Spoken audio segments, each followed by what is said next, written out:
Ever hear the idea that the God of the Old Testament is different from God of the New Testament?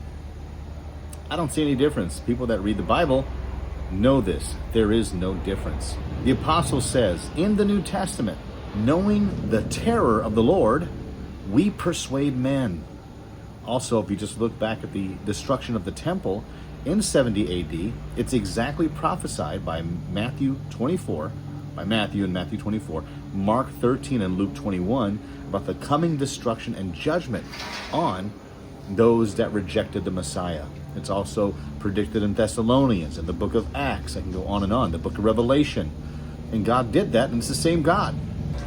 But many people would say, skeptics especially, that, wow, do you see what God did to the Canaanites in the Old Testament? Do you see what he did? How do you justify that? That story would only make you feel uncomfortable if and only if you are on this side of history, because your whole worldview comes from the Christian backdrop. Everything you're assuming is about life and mercy comes from the Christian worldview.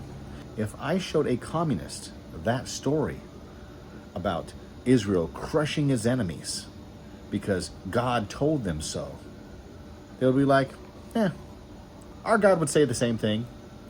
If you show that to a native Indian who would sacrifice to their gods, they were pantheists, and you showed them that story, there would be no gulp in their throat.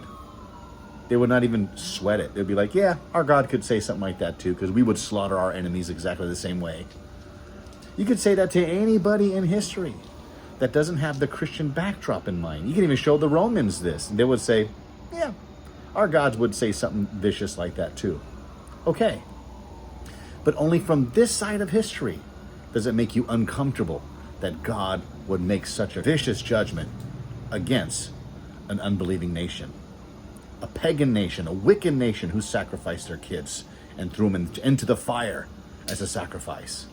So you're stealing. The atheist steals from the Christian worldview. Steals to make a case against Christianity. From the atheist perspective, it's just survival of the fittest. Who cares? But only if you're a Christian does it make you feel very uncomfortable. Because skeptics argue from the Christian perspective and worldview all the time, even though they don't know it. So just think about that when you're looking at stories and it makes you feel uncomfortable. Ask yourself, would an atheist be uncomfortable with this story? Would a communist be uncomfortable with this story? Would a pagan be uncomfortable with this story? Not at all. It's only from the Christian perspective that makes people feel uncomfortable about that, because we know the judgment of God and we know the mercy of God, and that entails that God exists.